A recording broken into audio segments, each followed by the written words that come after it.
And so another month has flown by. Welcome everyone to another episode of the Mimoro's Book Recaps. This is where I go over all of the books that we have read in June of 2022.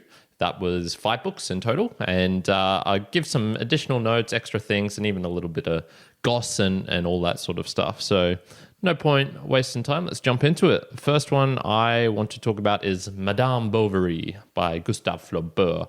I gave this a 7 out of 10.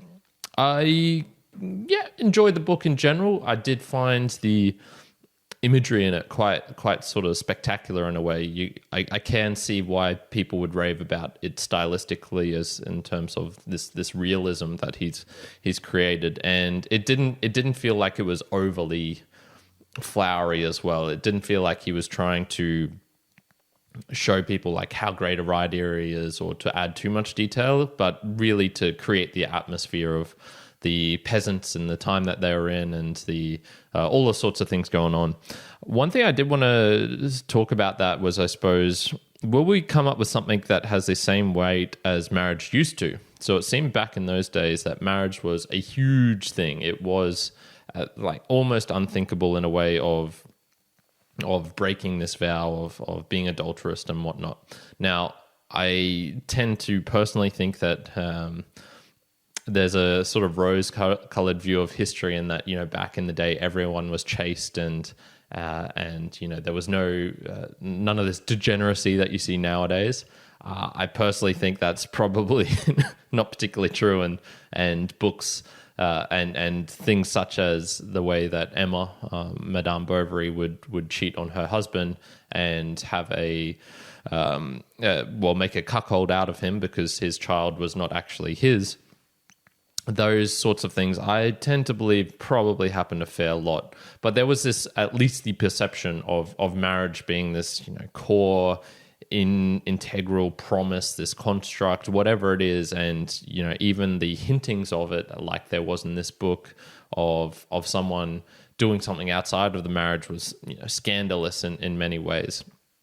And yet nowadays you can find, there's websites dedicated to people who want to cheat, such as Ashley Madison, I think, that still exists, things like that. So it just got me thinking, like, it's a social contract with explicit and also implicit promises and obligations. That's what it used to be, at least.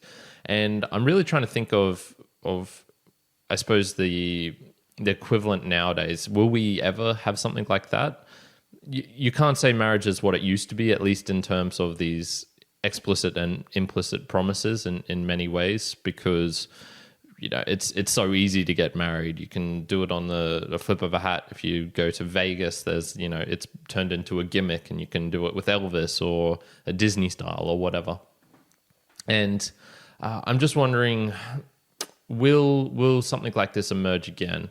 I would say yes in some cases, and no in others. So if you're looking at this increasing trend towards digital things, just everything going digital, paperwork going digital, your bank life, your cash, everything is, there's so many things in this room that could become made more digital. The books, for example, that I've got in my hands, there's so many different things where you can make it digital, and in that way you can add more and more complexity to it. So if this happens, then X. If this happens, then Y. And it's funny, like we've found a certain way to set things in stone in some cases. So you can say, if you're looking at a digital currency such as Bitcoin, and you can say, yeah, it's set in stone. There's only ever going to be 21 million. But I think when you get to it, it's language games as well, and language is always going to be pretty tricky, because you can say certain words and then other people will have a different meaning of that word. Love, for example, is the classic one I always bring up.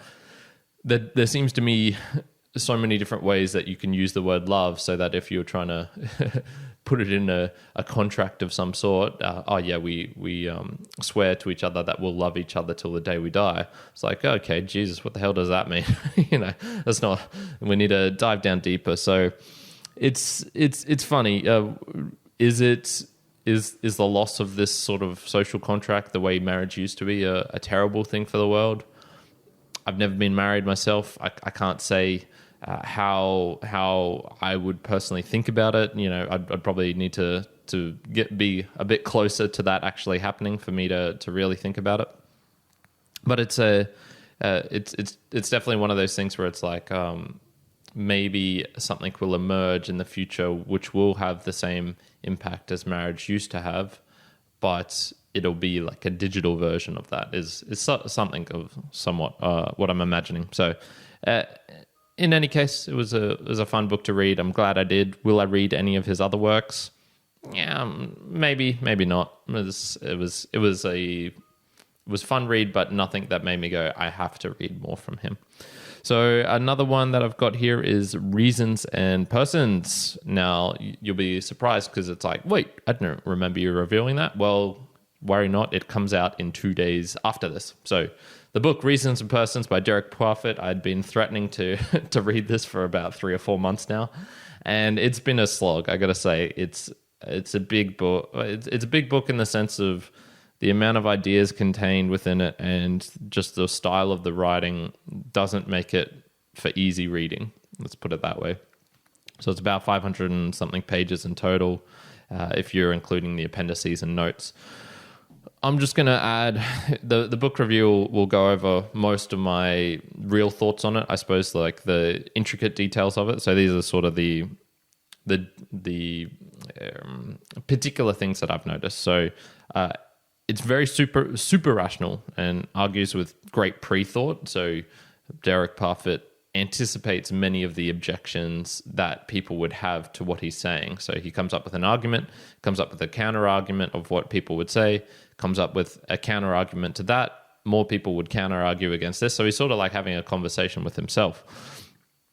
Now, this is super rational, but maybe not reasonable. This is a concept I've gotten recently, which, yes, if you're using the sort of analytical, digging down as deep as you can and really trying to nail something, almost imagine the difference between your brain when you're analyzing a math problem and maybe your brain when you're reading poetry. You're not going to use the same sort of mental models to analyze these pieces of information, I suppose. And this is where it's super rational, but maybe not reasonable. So depressive people, for example, might be more grounded in reality, and they might be actually have a better concept of how the world works. But is being depressive really a way to live? It's not the best way. It's not the way for the best life, and which is actually one of the things is been covered in this book. So, for example, I prefer to believe things that may not be particularly defensible, but produce an overall better life for me and everyone. So, in this case, truth all of the time might not equal the desirable incentives and therefore actions and outcomes. So, one of the things I would just say is it's really hard for me to take things out of this book because whilst they may be true in some respect, and he has presented some brilliant arguments as to why you wouldn't want to believe these things, it's just not particularly useful. And I could sort of see it going, it's not even useful in the terms of, oh, this will make me feel better or feel happier. It's just like, okay, yes, maybe this is true, but what do I do with it? What do I do with this? Is sort of what I came out with. I've already talked about this. If you check out the Musings 310 on the Mere Mortals podcast with Juan and I talked a lot about how there's so many non-realistic hypotheticals in this book. It also got me questioning the utility of just hypotheticals in general, because there's so many. I calculated there's probably about one every 5 pages. I'll maybe revise that. There's maybe one solid one every 8 pages, and then he's also got small nuances of these mini ones thrown throughout. There's so many hypotheticals and use cases that he creates in this book, such as things like a teletransporter, a pill that induces irrationality. What would happen if we planted nuclear waste and these, an accident occurred in 10,000 years' time? What if there was multiple worlds, all with 10 billions of people, but one person was suffering? There's a lot. There's a lot to get through. So overall, I'm just going to say, like, I like philosophy that talks more directly to me as the reader. This seemed to, it didn't, maybe that doesn't try to list and establish everything. And this is funny because a couple of months ago, I was saying, oh man, I really want a book that really digs deep and goes and that, you know, doesn't allow you to escape and meander off and create your own little mini arguments in your mind. Well, this one did it, and then it turns out I don't actually like it. So once again, me thinking I will like this thing, and then it actually happens, and I go, nah, that's not what I wanted. A lot of and more practicality. Juan and I have come up the concept of effective philosophy. So it's philosophy that you can actually really put in day-to-day use. It's something that's I suppose those thoughts that aren't just, oh man, wouldn't this be cool if this happened, and then nothing else comes from it. Both of us tend to like something where it's like, okay, I believe this, and this is how it affects my day-to-day life, sort of thing. So yeah, it was. Look, I'm glad I really tested out the book. I'm glad I tried it. At least it has. It's written in a modern context because it was published in 1984. So the English language hasn't changed much in the last almost 40 years. So I could understand everything that he was trying to say pretty much perfectly. Apart from the fact that I could understand individual words and sentences, but digging into whole paragraphs, man, there was a lot of thinking that was involved, and I was getting bored. And finding it. And towards the end of the book, I was not skipping through pages. I would still try and read every page, but I could just see my eyes getting unfocused, and it would be like, I'm not taking in the information. So a 5 out of 10 for it. I'm glad I did it, but I can't say I've taken anything from it, to be honest. Now, the rest of the books, surprisingly, were done by Juan. This might be the very first month where he's reviewed more books than I have, so kudos to him. He did 3 books. One was Homo Deus by Yuval Noah Harari. He gave that a 9 out of 10. He really liked the previous book by him, which was Homo Sapiens, was it? Or no, sorry, just Sapiens. And awesome that he's managed to back it up with another book. So kudos to the writer, and Juan seemed to enjoy it. From his review, I didn't particularly take anything from his review that I thought, man, makes me really want to read the book. And so I will just leave it at that and not add any of my own thoughts. Another one, Before I Go to Sleep. I actually didn't catch the author on that one. I'll quickly look that up whilst I am speaking, by S.J. Watson. So that one he quite enjoyed because it was sort of the psychological thriller of someone getting amnesia. I recalled it was somewhat like 50 First Dates, if you've seen that Adam Sandler movie, where it's a girl has only short-term memory and can't remember things past a certain date. And yeah, sounded like a book where I would really enjoy reading the plot of it in 2 minutes, like the condensed version, going, oh, this happened, oh, payoff at the end. And then I go, okay, I'm glad I just read that instead of the full book. But he gave that a 7 out of 10. So that's a sort of a decent book for him. And then the last one he reviewed was The Little Book of Alpaca Philosophy, which he said he randomly got at home. He just found it at home and picked it up. So it could be interesting. I'm not sure how much philosophy you really can take from the way alpacas behave. And as maybe one of those ones where you look at certain ways they behave and you're like, oh yeah, this could be applied to human life, and then you forget the other parts of their behavior, such as, I don't know, stomping on the young ones of other males because they don't want their lineage to go through. Now, do they actually do that? I don't know, but you can bet your bottom dollar that they would do some things that we would look at and be like, damn, man, I'm not sure I want any part of their philosophy in my life and their behavior. So there we go. That was the 5 books that were reviewed in June of 2022. I'm going to jump now onto the Boostagram Lounge, and we've got a couple here from the perennial Peter. Peter, mate, you're very kind, and I really do appreciate all of the feedback you do give. And he says, one of the first ones, 1,172 sats sent using Fountain. I will never understand the urge to flip to the last page of the book to satisfy my curiosity before actually reading through. Juan, were you the type of kid who would eat the treat immediately in the marshmallow test? He probably was. I'm trying to remember what he was like in high school. Okay, I can hear him shouting from the other room saying he would be. So there you go. He's got the delayed gratification is maybe not up Juan's alley. He just wants he would get his gratification and then find more gratification instantly without having to do any hard work or without any of that reasoning behind it. Another one here, 2,111 sats. Once again from Peter. And then he says, does Yuval's book talk about complexity theory and specifically emergent phenomena like consciousness that aren't predictable from first principles? I personally think we are much further from recreating consciousness than Yuval might suggest.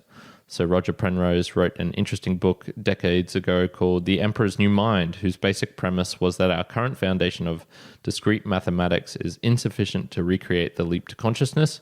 Great topic of discussion, though. Damn, that's a deep one there. 2,111 sats. I can't comment on that, to be honest, because I didn't read the book, so I'll pass that on to Juan, and I'm sure it'll come up in a Mere Mortals podcast episode at some point. And then the last one, 4,750, once again from Peter, and he says, 2 affairs and a cuckold husband, astonishingly honest for its age. In 150 years from now, I wonder what will be considered tame, which we today consider extremely scandalous. If I had to bet, I bet it would be things around age of consent, to be honest. I think things that in the future, one thing that might happen is it might dial down to more an individual level of who's capable of making X decision at X age. And so instead of blanket ones regarding here in Australia, for example, it's you're legally allowed to drink when you're 18.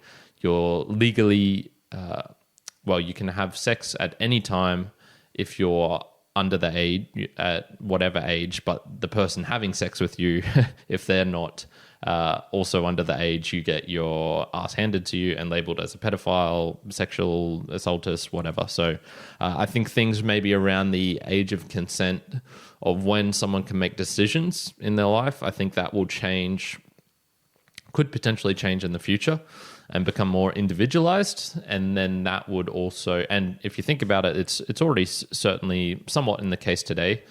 People with diminished capacities such as Alzheimer's are relieved of certain responsibilities and duties, and people who are, maybe show more competence at certain ages at mathematics or things, they can be put into a university setting when they're still a teenager of 15, 14, things like that. So I think they'll maybe become a more individualized way of treating who can make decisions at what age, and then that will expand out to topics where we currently have a pretty broad blanket ban on, such as when someone can vote, when someone can have sex, when someone can drink, those sorts of topics. I think when someone can drive, I think those sort of things potentially could change, and they'd look back and be like, oh, wow, you thought it was scandalous that someone could have sex when they were 15? Well, now we're having sex when we're 3 years old. No, probably not that. And then that's it for the Boostagram. So a bunch of all of that coming from Peter the perennial, Peter the philosopher, is his new nickname for now. And look, mate, I really do appreciate it. That. And for those who are wondering what is going on here, why am I talking about boostagrams? Well, a boostagram is a way that you can use an app. So if you're looking at the screen, your phone is the way most people send it, and it's a message attached directly to me. So if you're on YouTube, you can just write a comment in, and that's great. I appreciate all the comments. But if you're also watching or listening, I should say, via a podcasting app, you can send through a message directly in the app that'll go directly to me. And the way that we incentivize this occurs is through the Lightning Network, which uses Bitcoin. So you can attach a small payment or a large payment if you want. Peter, in this instance, has sent through about $2 worth, maybe $3 worth of Bitcoin. And it helps to continue this show go on, helps me to, because I do put a lot of time and effort into reading these books and producing the reviews, as does Juan. And so we immensely appreciate it when someone does that. And so go do that. Go to a newpodcastapp.com, choose one with value in it, and there'll be some instructions in there on how to get some Satoshis onto your wallet, etc., etc. There's many steps, but I'm just going to keep repeating the general first steps that you need to take. So that is it for the Boostagram Lounge. What is coming up for July of 2022? A couple of things. One, there is not as much a push on neither my nor Juan's part to make sure that the book reviews are weekly. So it used to be 2 a week. We've gone down to 1 a week, and we'll probably now, it'll still roughly be 1 a week, but we might miss the odd week here and there. So just be conscious of that we're not promising these anymore. My reading has drastically declined for several reasons. One, I think, is I've been reading a lot of philosophy books over the past couple of months. I think this was maybe the 4th or 5th, I would say. And I just haven't really been enjoying them. It was part of my goals to do this.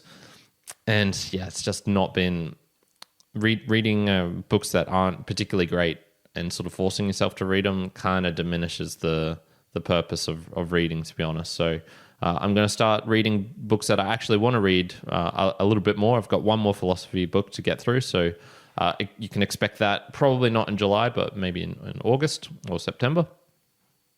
What I do have for you, though, is The Bitcoin Standard by Safety Namus. I definitely this has been on my to-read list for a while, and that one I imagine I will read rather quickly because I think it'll just be a lot more fun. It's a topic that I really care about and am much more interested in. So that is what is coming up. Other than that, what Juan's reading, I'm not too sure. What else I'm going to read, I'm not too sure. So it's going to be a little bit of how you're going, see where we are when the end of July comes up. And that is it for everything. Like I've said, I do appreciate support and any feedback, to be honest, whether you want to do it like Peter is doing, or whether you just want to simply send in a comment or a message on YouTube, or you can message directly us in the Discord that we have, or Instagram or Facebook or Twitter or any of those places. Any of those are much appreciated. And so I will leave you with the question, what's your favorite book of all time? If you want to send that through, I would be fascinated to hear, and would give me an idea of what sort of book I should maybe read next, if it's your favorite of all time. So do hope you're having a fantastic, we are now in the mid of 2022, and that your rest of 2022 is fantastic as well. Kyrin out.